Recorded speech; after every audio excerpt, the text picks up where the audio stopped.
is an incomplete player at this stage.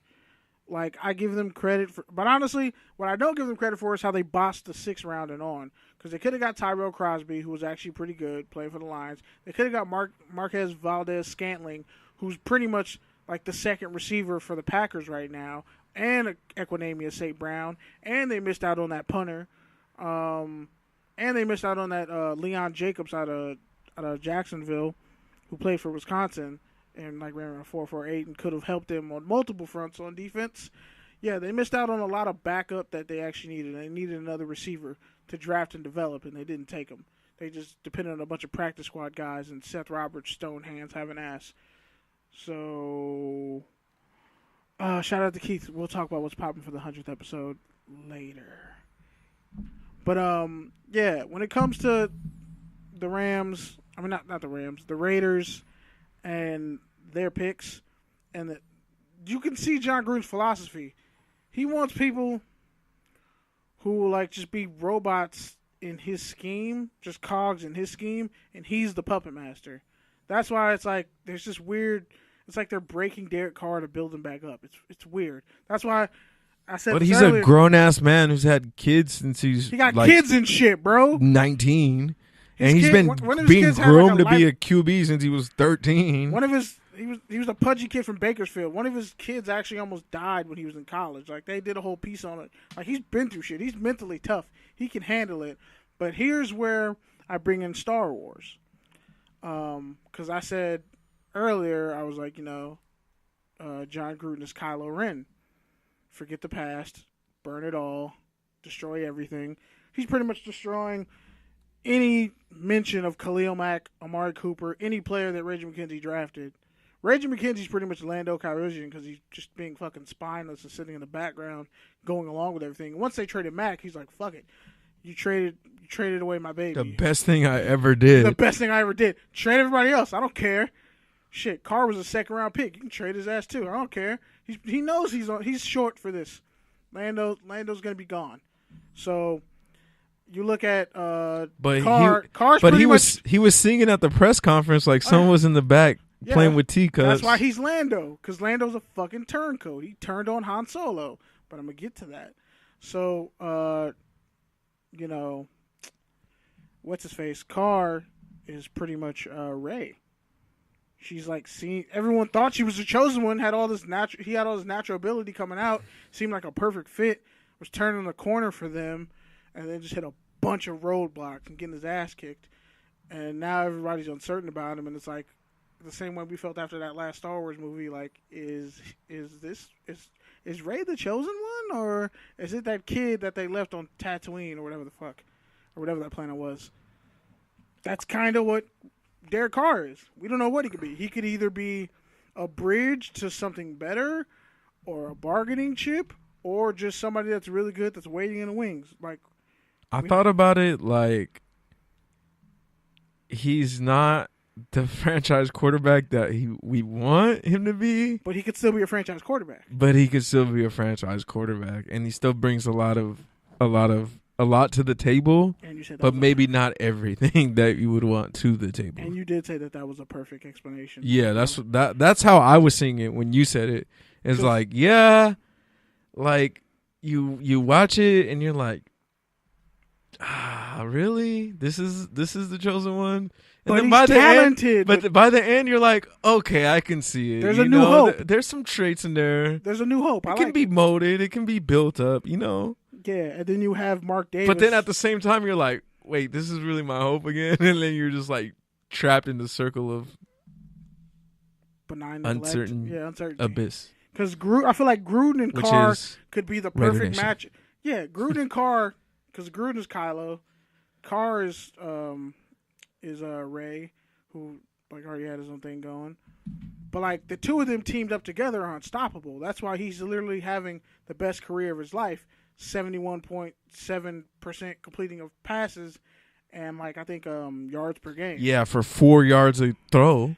Cool. 290 shovel passes to get TDs. Doesn't matter. Come on, dog. No. I'm this Star Wars analogy is fucking amazing. No, it really is. Like, it's a really good analogy. Like, I'm really proud of myself. I'm rocking with it. We're just getting into this deep dive. All right. So for people who say we only talk sports, you don't know what the fuck you're talking about. Now I know you don't listen to our shit. Fight me in the parking lot. I got bail money. Don't worry. I don't think you do though, or hospital bill money. But anyway, so yeah, those two would be a perfect match, right? Because like John Gruden will point to the stats, but then he'll talk about the ineffectiveness of the offense. There's not enough pieces, whatever, blah, blah, blah. But, and if you watch the movies, the Star Wars, I forget the name of what it was, but Rae and Kylo Ren, after fucking they killed Snoke, were like a perfect team up. They were like they were in sync the whole movie. They were in each other's heads. And I feel like that's what is Gruden and Carr in each other's heads. But Carr's taking all the ass whoopings. Like he's dealing with all the strife. And Gruden is on this like maniacal, just closed off, like when he smashed his helmet in the elevator because Snoke was like, "You're a child. You're not Darth Vader." Now here's where I think Snoke is Mark Davis.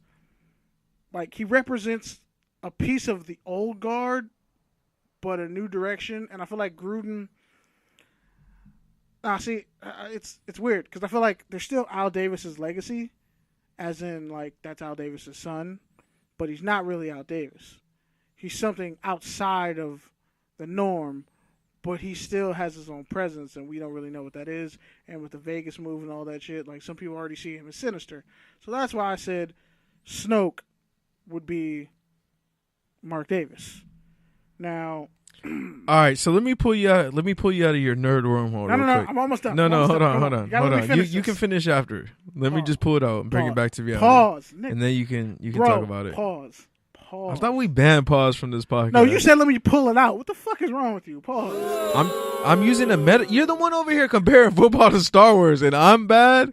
Come on, man. I'm actually pointing out something metaphor. brilliant. You're in a metaphor. I wasn't even high when I thought of this. a metaphor of your metaphor. I wasn't even high when I thought of this. It was fucking brilliant, bro. Okay, well, let me bring it back to reality and set you up to finish it off. Damn. All right, cool.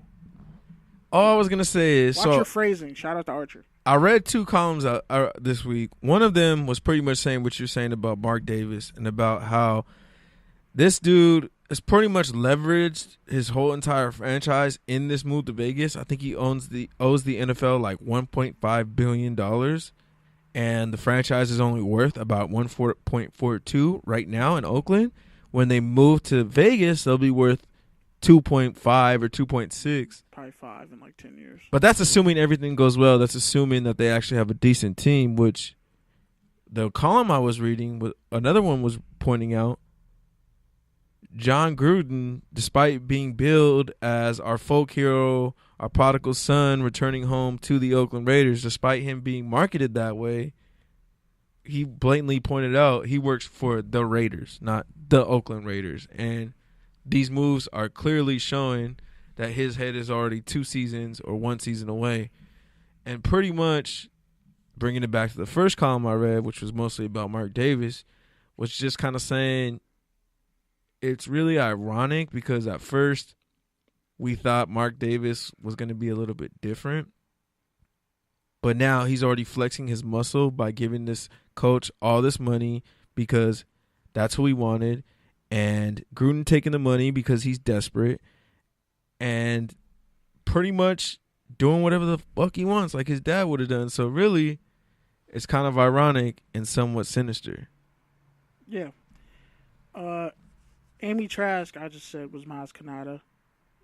She pretty much she's helpful. She has a connection to the Raiders. And a fan favorite. So, yeah, that was just a little aside. Yeah, Amari, I think, is Finn. Underutilized? I feel like Amari's way more useful than Finn, though. So he's Han Solo? He might be. Because he's not dead. But, he definitely is not of this world anymore. No, he's Finn. Yeah, you're going too far. No, he's Finn for the sake of, he was never really a coward, just kind of always misplaced and misunderstood. And now he has a fresh start, and he stood up to all his demons, because he technically almost killed Captain Phasma. We don't know.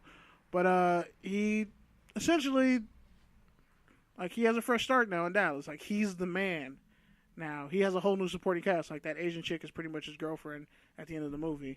So that's why Amari Cooper's Finn. Damn, I damn, I wasn't even high when I thought of this. This is crazy. Oh, Khalil Mack is Luke Skywalker. He's the Force. You feel his presence, even though he's not even there. He doesn't even really fuck with y'all like that anymore. And he's always been a quiet dude. So pretty much, he's been through a lot of shit, like just from being a walk-on pretty much at Buffalo to becoming an All-American to being one of the top picks in the draft and earning his way to being the highest paid player in football ever.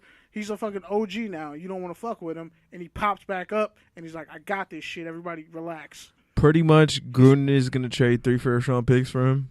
Yeah, that was the plan. He's better. He's better than anything we could get in the first round. But that's the crazy part. Like, damn, he really is Luke Skywalker, because like he's essentially dead to the Raiders fan base. Let's be honest. Like, those Khalil Mack jerseys are pretty much done now. Like, if you're wearing a Oakland Raider Khalil Mack jersey, it's kind of trash. And even though technically you were, Pete, you kind of actually doomed the Raiders. Just an FYI. All right, yeah, you're not the first one to tell me that. All right, so can you finish with your metaphor so we get to the next topic? Marshawn Lynch is Chewbacca. Just because he's consistent, you root for him? And he's the realest dude there. Like, you don't understand his language because you're not where he's from, which is, Oakland. And he's just a different cat. He moves to the beat of his own drum. And he'll bust a cap in your ass. He's not afraid to. And, he is sad when Khalil Mack left. And they actually were teammates for a bit, so yeah, he's Chewbacca because he's just real as hell, and he's the all right, bro. He's Come on. irreplaceable. You're doing too much now. Oh, and then Seth Roberts is Jar Jar Binks' bitch ass. Garyon Conley is Captain Phasma because like he looks like a threat, but then he gets fucking shitted on by Finn, aka Amari Cooper, and a bunch of other receivers, and now like he's just apparently he's in the doghouse and we don't know where he's at.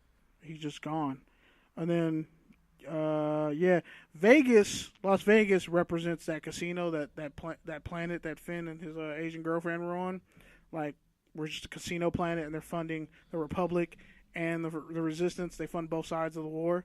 That's Vegas. They're just enjoying all this shit because honestly, they'll be able to market the Raiders if they come as this young team scraped of all its past transgressions, whatever. But Oakland is gonna suffer. Free Oakland. But Vegas is hub honestly, where everybody goes to. What team fan base stays worse? For 3 years after announcing their relocation? Only the Raiders, man. It's such a Raider thing to do. It's like, oh, we're breaking up, but I'm going to stay here because the rent's cheap. Motherfucker, I'd have stabbed you when you were asleep with an ice pick. And then, that the planet that they all escaped to, where like they almost got killed by the Resistance, with like the Crystal Foxes, that's Oakland, because it's just a barren wasteland now. Once like the Raiders leave, but there's still life. There's salvageable life on, there. You could still like create a civilization there. Shout out to East Oakland and the Golden State Warriors until they leave. But yeah, and become the San Francisco Warriors. No, that's disgusting. I almost punched you. And Carl Joseph is Boba Fett because we know he's not dead. We can't actually prove it. But we don't really know if he's alive either or what's going on with him. He's just out there in the ether. He's kind of an urban legend. All right, so that was Barry's blasphemous Star Wars comparison for the evening. Mancini, when you listen to this shit, you're going to laugh. Shout out to you Raiders and Star Wars fans. Y'all don't see the differences. Go watch Star Wars. You're going to be like, damn, Kenny's a fucking genius. It's wasted here. No, I'm just kidding. All right, man. Other people in the trade rumors this week. Shout out to Ryan. The rent can never be cheap enough. Patrick Peterson is apparently on the trade block, which is pretty ironic considering the Arizona Cardinals essentially had one of the greatest receivers of this era. Top 5. Larry Fitzgerald, and never traded him. And now they pretty much want to do the same thing to Patrick Peterson. But Peterson's like, nah, I'm actually trying to get a ring. He came out on an Instagram post like, I listened to Bidwell, the president, talk about, the commitment to winning and all this other shit and what they want to do, and I'm going to stick it out. I'm like, they still might trade your ass. I don't know why the Saints didn't be like, we'll give you the rest of our draft picks and like a random player for Patrick Peterson. The fuck? I'm giving up the rest. I won't need a draft next year. Fuck it. I'll give you my 4th. I think they still have a 3rd. No, they don't have a 3rd. The Saints don't have their first round pick. They have a 2nd round pick, I think, because they gave up The No, they future don't have a first or a third.